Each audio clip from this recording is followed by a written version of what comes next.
Bismillahirrahmanirrahim. Assalamualaikum warahmatullahi wabarakatuh. Alhamdulillahilladzi arsala rasulahu bil huda wa makarimil akhlaq. Asyhadu an la ilaha illallah wahdahu la syarikalah. Al-Malikul Baqi.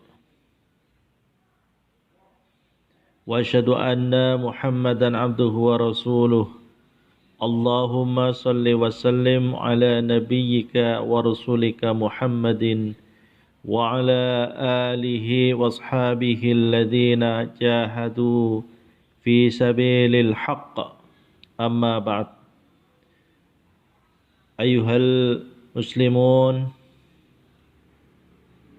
ma'asyiral hadirin, para pendengar podcast yang dirahmati Allah.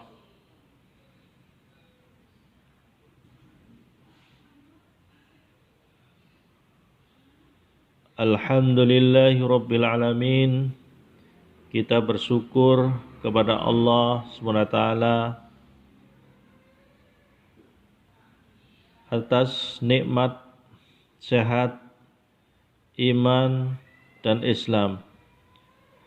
Dengan seraya meningkatkan ketakwaan kita kepada Allah Subhanahu wa Ta'ala dan meninggalkan seluruh larangan-larangannya. Salawat dan salam Allah semoga senantiasa tercurah kepada baginda Rasulullah Muhammad sallallahu alaihi wasallam, keluarganya, para sahabatnya, dan para pengikutnya hingga hari pembalasan. Saudara-saudaraku kaum muslimin, para pendengar podcast yang dirahmati Allah, saat dunia disibukkan oleh berbagai bentuk kompetisi dan persaingan hidup, baik di bidang bisnis, teknologi, maupun segala hal yang bersifat duniawi, marilah sejenak kita bermuhasabah dan introspeksi atau berkontemplasi diri dengan memperkokoh pilar iman dan takwa kita kepada Allah, seraya berusaha sekuat tenaga untuk menempatkan iman dan takwa itu pada posisi puncak dalam kehidupan kita. Dengan berusaha sekuat tenaga dan didasari oleh jiwa yang penuh ikhlas dan tawakal untuk melaksanakan perintah-perintah Allah, serta menjauhi segala apa yang dilarangnya dengan penuh kesabaran dan keikhlasan. Sebab hanya dengan ketakwaan dan keimanan itulah yang mampu menghantarkan kita kepada kondisi kehidupan yang paripurna dan diridhoi oleh Allah Subhanahu wa Ta'ala, baik di dunia ini maupun di akhirat nanti. Saudara-saudaraku, para pendengar podcast yang dirahmati Allah, dengan masuknya kita ke dalam suatu era globalisasi dan informasi di mana hampir sudah tidak tampak jelas batas-batas teritorial maupun sekat-sekat kebudayaan dan peradaban, maka yang terjadi kemudian adalah semakin kaburnya standar nilai-nilai moralitas manusia dan semakin terjauhnya kita dari aturan dan hukum agama yang sebenarnya harus kita pedomani dan kita amalkan. Karena manusia semakin disibukkan oleh spekulasi-spekulasi kemajuan zaman dan kompetisi liberal yang mengancam kepada integritas manusia, maka sangat masuk akal bila seorang pakar berlandaskan sabda Rasulullah sallallahu alaihi wasallam memprediksi bahwa di masa yang akan datang banyak sekali manusia yang semakin alergi dan menjauh dari nilai-nilai agama, di mana nilai-nilai agama hanya akan dijadikan simbol atau ritual belaka. Kalau yang demikian itu telah menjadi opini publik dan kebetulan diyakini dan diamalkan, maka manusia harus siap untuk menghadapi berbagai macam ancaman kehancuran yang maha dahsyat, sebagaimana yang disinyalir oleh seorang guru besar Universitas Al-Azhar Kairo, Ibnu Saltut, yang mengatakan innamal umamul akhlaqu ma baqiyat wa in humu dhahabat akhlaquhum dhahabu. Suatu kaum atau umat akan tetap jaya karena nilai moralitas dipertahankan. Namun jika nilai itu hilang, maka kaum itu pun akan hancur. Saudara-saudaraku, para pendengar podcast yang saya cintai, atas dasar realita di atas, maka upaya untuk mewaspadai dari kerusakan akhlak dalam berbagai strata kehidupan menjadi semakin penting dan mendesak untuk segera diwujudkan. Untuk itu, marilah kita menggali ulang pesan dari Rasulullah sallallahu alaihi wasallam sebelum beliau wafat dalam hadis yang berbunyi, inni taraktu fikum amraini lan tadillu ba'da ma tamassaktum bihima kitaballahi wa sunnata rasulih. Artinya, sesungguhnya aku Rasulullah telah mewariskan dua hal kepada kalian semua, yang apabila dipedomani dengan seksama maka tidak akan tersesat selamanya, yakni kitab Allah Al-Quran dan sunnah Rasul Al-Hadis. Akan tampak jelas bahwa dekadensi moral hanya dapat dicegah dengan merujuk dan mempedomani Al-Quran dan Al-Hadis. Apalagi Rasulullah sallallahu alaihi wasallam sendiri melalui Aisyah radhiyallahu an saat ditanya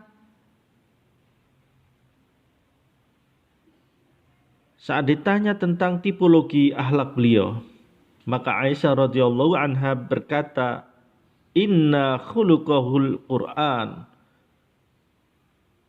Artinya sesungguhnya akhlak beliau Rasulullah adalah Al-Quran. Oleh sebab itu, penanggulangan dan peningkatan kewaspadaan terhadap kerusakan akhlak hanya dapat dijadikan dengan meningkatkan frekuensi pemahaman, penghayatan, dan pengamalan nilai-nilai dan dari ajaran Islam dengan berbagai aspek, meliputi struktur dan tingkatan kehidupan, yakni kehidupan individu, keluarga, dan masyarakat. Para pendengar podcast yang dirahmati Allah, sikap untuk mengantisipasi terhadap rusaknya akhlak dalam kehidupan pribadi atau individu sangat dianjurkan oleh Allah Subhanahu wa taala sebagaimana tertuang di dalam Al-Qur'an. A'udzu billahi as-samil 'alim minasyaitonir rajim. Ya ayyuhalladzina amanu qu anfusakum wa ahlikum naran waquduhan nasu wal hijaratu. Artinya, wahai orang-orang yang beriman, Jagalah dirimu dan keluargamu dari siksa api neraka yang bahan bakarnya terdiri dari manusia dan bebatuan. Maka dari itu, setiap individu orang yang beriman harus memiliki suatu kesadaran dan kepedulian yang tinggi terhadap dirinya sendiri agar tidak terjerumus ke dalam kondisi akhlak yang tak terpuji, bahkan tercela, yang akan mengakibatkan pada kerugian hidup di dunia, apalagi di akhirat, bahkan kerugian terhadap diri sendiri dan juga orang lain. Sebagaimana yang digambarkan oleh Allah dalam Al-Quran, sebagai orang-orang yang zalim, berbuat aniaya. Kesadaran dan kepedulian orang mukmin terhadap dirinya itu dapat diwujudkan dengan melaksanakan kewajiban yang bersifat mengikat, mahdoh, atau yang bersifat bebas, ghairu mahdoh. Dengan begitu, ia akan mempunyai bekal yang cukup untuk mengarungi kehidupan di alam akhirat. Sebab, di antara kebiasaan manusia di zaman modern ini adalah sikap berani mati tanpa bekal yang jelas, baik amal ibadah yang berkaitan dengan hablum minallah maupun amal yang bersifat horizontal antar sesama makhluk. Maka akibat dari ketidakpunyaan bekal mati itu berarti dia siap disiksa di alam akhirat, dan itu artinya mereka tidak peduli terhadap dirinya dengan membiarkannya untuk disiksa. Dengan berlandaskan uraian tadi, maka jelaslah sudah bahwa kewaspadaan terhadap kerusakan akhlak harus dimulai dari kehidupan individu yang harus dilaksanakan oleh setiap mukmin dengan berpegang teguh secara murni dan konsekuen pada nilai dan ajaran Islam. Dengan menjalankan semua perintah Allah dan menjauhi segala apa yang dilarangnya. Para pendengar podcast yang dirahmati Allah, tingkatan selanjutnya adalah kehidupan keluarga yang juga telah tercakup dalam firman Allah, dalam perintah Allah, dalam firman-Nya di depan. Dan ini akan terwujud manakala setiap individu anggota keluarga menyadari akan pentingnya menghindari akhlak yang tidak baik atau tercela. Hal itu tentu harus ditopang dengan sistem dan kualitas pendidikan agama dalam lingkup keluarga tersebut.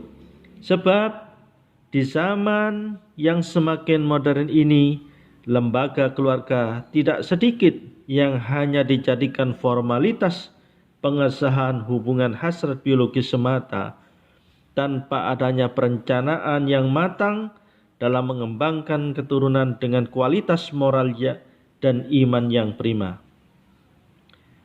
Namun, saudara-saudaraku, mudah-mudahan pemerintah kita dapat memberikan suatu atensi yang kuat dan fundamental terhadap kelangsungan institusi keluarga dalam menciptakan pribadi-pribadi tangguh dan bersumber daya manusia yang tinggi dengan kualitas moral yang baik dan prima, menuju keluarga sakinah dan masyarakat madani dengan mengembangkan berbagai bentuk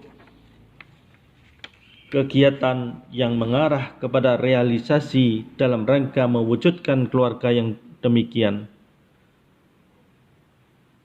Saudara-saudara, para pendengar podcast yang dimuliakan Allah. Tapi yang jelas, institusi keluarga yang tidak mendasarkan muasyarahnya pada tuntunan Al-Quran dan Al-Hadis akan lebih sulit dalam mewujudkan dan meningkatkan kewaspadaan terhadap rusaknya akhlak. Hadirin para pendengar podcast yang berbahagia, Tingkatan yang ketiga adalah kehidupan masyarakat yang merupakan kelompok manusia yang terbuka dan universal, bahkan lebih cenderung bersifat heterogen. Oleh sebab itu, upaya untuk mengantisipasi dari kerusakan akhlak pun lebih sulit dan rumit, sehingga diperlukan suatu kesadaran dan kemauan serta etikat yang baik demi menciptakan suatu tatanan kehidupan yang dinamis dan harmonis menuju kepada masyarakat madani. Unsur kehidupan masyarakat yang mempunyai tanggung jawab untuk menangkal sekaligus mewaspadai degradasi moral adalah didasarkan pada firman Allah. A'udzu billahis samil alimi minasyaitonir rajim. Wa ta'awanu 'alal birri wat taqwa wa la ta'awanu 'alal itsmi wal 'udwan. Artinya, dan tolong menolonglah kamu sekalian dalam hal kebajikan dan takwa, dan janganlah kamu saling tolong menolong dalam hal dosa dan permusuhan. Sehingga yang diperlukan dalam tataran selanjutnya adalah bagaimana kita dapat mengembangkan sikap untuk mengantisipasi dari setiap individu, masyarakat, atau lembaga keluarga, sehingga memberikan suatu landasan atau pondasi yang kuat bagi pengembangan dalam rangka mengantisipasi terhadap rusaknya akhlak dalam sekup masyarakat, sebab kerusakan akhlak telah mengancam kepada suatu integritas bangsa dalam berbagai kalangan, baik kaum di kota atau urban, bahkan marginal, dan juga mencakup segala usia, bahkan usia pada anak sekolah dasar, sebagaimana yang sering disinyalir oleh beberapa media massa. Hal itu memaksa kita untuk segera untuk mengembangkan pola amar ma'ruf dan nahi mungkar dengan pola dan taktik yang semakin canggih pula. Selain itu juga mengundang kepedulian kita untuk meningkatkan kewaspadaan terhadap intrik-intrik yang mengarah kepada sikap moral yang anarkis, sporadis, dan destruktif, sehingga bentuk tolong-menolong dalam hal kebajikan dan takwa menjadi tanggung jawab bersama antara masyarakat untuk menciptakan tatanan hidup yang jelas, yang jelas bebas dari intrik kerusakan moral. Saudara-saudaraku, para pendengar podcast yang dirahmati Allah, pada akhirnya kita dapat simpulkan sebagai berikut. Yang pertama adalah semakin majunya zaman, semakin memperbesar peluang untuk terjadinya dekadensi moral yang diakibatkan oleh kecanggihan informasi dan teknologi sebagai sarana yang disalahgunakan. Yang kedua, sikap untuk waspada atau sikap mengantisipasi terhadap kerusakan akhlak harus dimulai dari individu, kemudian dikembangkan kepada lingkup keluarga untuk memberikan suatu landasan atau pondasi bagi kewaspadaan masyarakat terhadap kehancuran bangsa akibat dekadensi moral. Saya kira itu yang dapat saya sampaikan dalam kajian kali ini. Mudah-mudahan Allah SWT senantiasa membimbing kita dengan memberikan hidayah kepada kita sekalian. Demikianlah, mudah-mudahan Allah Subhanahu wa ta'ala menjadikan kita sebagai hamba-hambanya yang soleh, mukmin, muslim, dan berakhlak mulia. Amin ya rabbal alamin. Nasrum minallahi wa fathun qarib. Wassalamu alaikum warahmatullahi wabarakatuh.